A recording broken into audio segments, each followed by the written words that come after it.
Hey guys, can everyone hear me? All right, thank you. Hi, I'm Sami. I'm the co-founder and CEO of Transak, and I'm here today to tell you a little bit about fiat on-ramps and how they work. So just before I get started, who here knows what a fiat on-off ramp is? Okay, that's cool. This makes it a lot easier. That wasn't the case a few years ago. And who here has heard of Transak before? Okay, a few people. Okay, cool. Oh. Okay. Cool. So for those who don't know Transak is a fiat on-off ramp. It's basically a way to buy crypto. The major differences between us and something like Coinbase or Kraken is, number one, we are a B2B solution. So it's a widget, an iframe that gets integrated into your app, and it allows the end user to buy cryptocurrency in order to onboard into that app. So we serve some customers like MetaMask, Trust Wallet. We serve games like Decentraland or Immutable X. And we also serve finance applications. We have around 300 active apps. The other major difference is that we are non-custodial. So when you buy crypto from us, you send us fiat, and we send you crypto to your wallet that's hosted by you, or a wallet that's hosted by the app that you're using. So it's more in that kind of non-custodial dApp ethos, okay? So I just want to cut to the chase and tell you what we guys actually, tell you guys what we actually do. So on-ramp product is buy crypto with fiat, okay? So you can pay using card payments, you can pay using bank transfers, and we support local payment methods around the world. And it's just a little box, looks like that. Let's say in your application you click buy crypto, this would pop up. We would take the user through KYC, they would buy crypto, and then they would continue using your app. We also offer sell crypto. So you can send crypto from your wallet to us. We will then off-ramp that and send a bank transfer to your bank. Or we can off-ramp into your credit card. So we recently announced a partnership with Visa in order to do that. We can also sell NFTs. So this is a product called NFT Checkout.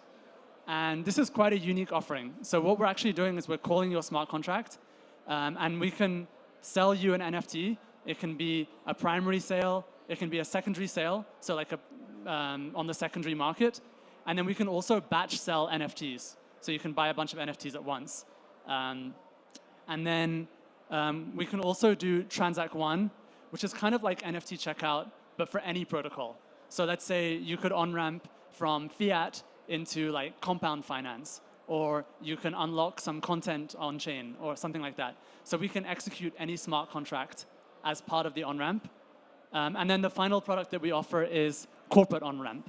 So this is instead of an individual buying crypto, so our transactions tend to be in the hundreds of dollars. We can sell crypto to corporates or high net worth individuals, and this can be in the millions of dollars or tens of millions of dollars, okay? And we've done transactions of that size. We've raised over $20 million, and this is from a combination of crypto-native VCs like Animoca and Consensus. We've also raised from more traditional banks like UOB or SBI or KX. And we have around 90 employees currently. I'm personally based in Miami, but we have a team all over the world. Cool, so now you guys know what we do. I wanted to talk a little bit more about the space and how I see it and just share my knowledge and why we're doing this. So last year we had around 500 million people in crypto. This is statistics across like crypto exchanges, wallets, dApps, and that's pretty cool. That's really good for me to see, having been in this space for like quite a few years. And what we're projecting is that by next year, we'll have over 1 billion people in the space.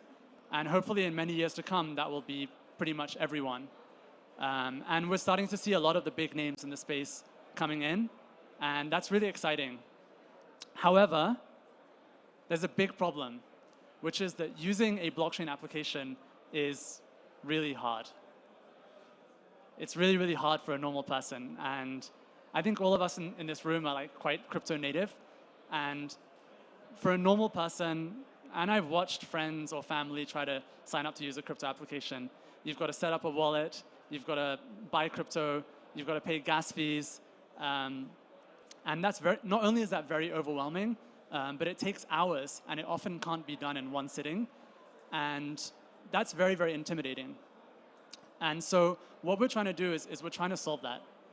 And with Transak, we make it so that an app can onboard their user in just 10 minutes. And let me break down what that means. So don't worry if you can't read everything on this slide. It's supposed to be complicated because it's kind of shedding light on how many steps it takes for someone to use a blockchain application. So this could be anything. This could be a DeFi app like Aave. This could be a game. I'm not going to read out all the steps, but the TLDR of this slide is that you have to set up a wallet, and you have to leave the application in order to do that. You have to buy cryptocurrency, and not only do you have to buy cryptocurrency, but you actually have to leave the application in order to do that, which is just straight away, that's a bad user experience. You don't want your user to leave your app. You want them to onboard inside your app. And if you send them somewhere like Coinbase or Kraken, those companies may offer competing products to what you're doing. So that's just not a good idea from a UX point of view. Now, not only do you have to buy crypto, let's say like USDC, you would also have to buy ETH, or you would have to buy Matic, or whatever gas token is required to use that dApp. Then you would have to do an allowance transaction. You would have to execute that smart contract. You would have to deal with private keys. It's very, very intimidating. And Fiat on-ramp solves part of that. So what Fiat on-ramp does is it means that you can buy crypto inside that app. So a few examples of that is, I want to invest in a finance app. Okay, now I can buy crypto inside that finance app. I want to play a game. I want to buy a sword and kill a dragon. I can do that inside that app. That makes your user experience that much smoother. And what I showed you, our product, it's like this little box. It looks really simple. But actually doing that is really, really hard. And it involves a bunch of parts. So the first, I'll just go through this very quickly, and then we'll go in more detail later on in each of these things.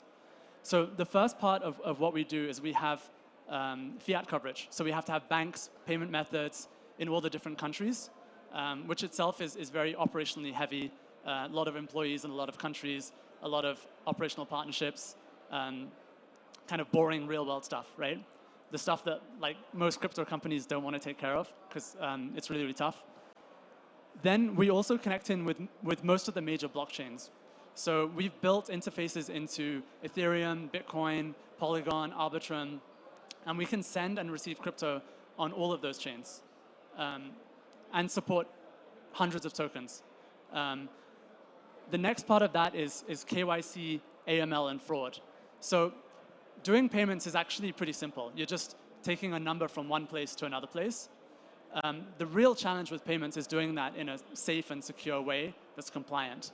So we've built up a ton of licenses, regulatory licenses, and risk and practical compliance operations so that we can KYC users, we can do risk operations, and we can be compliant and do that globally. So we kind of do all the compliance and boring stuff so that your app doesn't have to do that. And then the final part of that is putting all of it into a really nice developer experience. So there are many places where you can buy crypto. Transak is a place where you can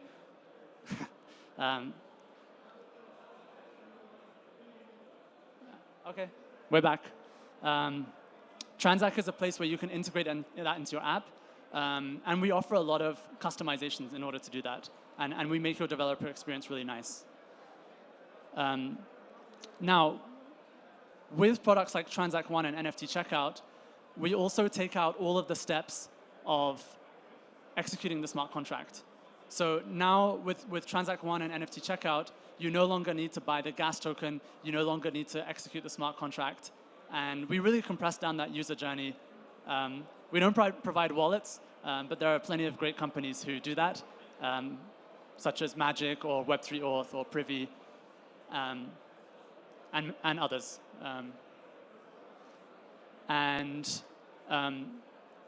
if you do that whole experience, you can really compress this user journey down and do everything inside your application. And we're starting to see some apps that do that and actually start to target Web2 users, mainstream users. And I really think that that's where crypto needs to be right now. And so I'm very, very happy to see that coming to fruition in 2024. And I think this is the year when people can access all of those developer tools and they can start to make a blockchain application that just can be used by a normal person off the street. So that's really cool. So let's talk a bit about global entities and licenses. So what Transak does is we have entities all over the world. We have entities in UK, Europe, US, Canada, Australia, et cetera, et cetera, et cetera. We then set up bank accounts in all of those regions. We get local licenses, which is very operationally heavy. Transak is definitely a crypto company, but internally it looks a lot like a fintech, what we do. So we're setting up a lot of licenses all over the world. Some regions we process the payments natively in that region, locally in that region. And then there's a whole bunch of other regions which we process cross-border. So we're in around 170 countries all over the world, and we're in around 10 countries locally.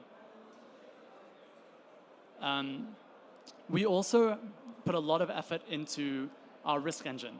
So if you don't have a really, really good risk engine, a lot of bad stuff can happen. You can have money laundering, you can have fraud, scams. Just to name one example of something that I've seen that is quite emotional, is like an old person could get scammed. Someone could call them up, they could say, hey, we've got this great investment for you. Why don't you put your life savings into this? That person could be 70 years old, and that person could be tricked into buying crypto on Transak and sending it to a scammer. And what our risk engine does is it allows us to determine what is a bad transaction and what is a good transaction. And so we only allow good transactions, obviously.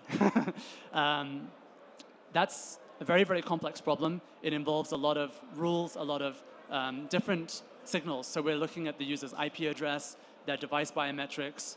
We're looking at their geolocation. We're doing a lot of background checks, looking them up on a lot of databases. And then we're putting that all together into a cohesive risk score. And then we're either allowing that transaction or not allowing it. And so we take responsibility for all of the chargebacks. We take responsibility for all of the fraud and risk that comes with doing a fiat to crypto or crypto to fiat transaction. So now going into a bit more detail on our developer experience. So Transak is primarily an iframe. It's like a little box that, so as a developer, you would have like a buy crypto button inside your app, and then the iframe would pop up inside your application. So if it's a desktop, it would be a little box inside your desktop app. If it's a mobile, it would be like a mobile responsive screen that would fill the screen of the user. So that's kind of a UI-based thing. On top of that, we have a whole bunch of APIs and query parameters to customize that. So some examples of API parameters that you might want to use is you might want to change the design of that, use your color scheme of your website. You may also want to pass in the wallet address of the user. So if you already know the wallet address of the user, you don't want to already have to like put that information again. Another example is that if you're an app that only supports Bitcoin, you might want to hard code Transak to only show Bitcoin. Or if you're only on Polygon, you would only want to show Polygon. If you're only in the US, you'd only want to show the US. So we provide all of those customizations. We try to provide something that's very, very simple. You can do it out of the box very, very easily. But then as you get deeper and deeper into our product, you can do a lot of customizations. And then you can also use products like NFT Checkout, Transak One. And then you can also, in our developer dashboard, you can set commission on top of us. So like, let's say you wanted to charge like 1% on top of us. That could be a revenue generating thing for your app. So that's all part of our developer experience. And we have a team of developer integration engineers, kind of like Stripe. We try to have that Stripe-like experience. And then, so some of our partners like MetaMask, Splinterlands. So MetaMask has been a partner of ours for over 3 years now. And they really love us for our high geographical coverage and our conversion rates. Gaming partners such as Splinterlands, they really love us because we can support transactions under $5. We can do very, very light KYC processes for those small transactions. And we can also offer batch selling of NFTs. So we've kind of customized that to really, really fit into the gaming experience. Because when you're like, let's say you want to buy a sword and kill a dragon, you don't want to think about like doing a heavy KYC process, and you don't want to be limited into doing like larger transactions. And then finally, financial apps like Kyber Swap or MetaWealth, they really like us because we offer larger transaction sizes. So we can do like tens or hundreds of thousands or millions of dollars in a transaction. And then we also have a lot of customization parameters on our APIs. And so that's very, very well suited for financial applications. So that's everything. I think I have a few minutes if anyone has any questions. Otherwise, thanks so much for your attention.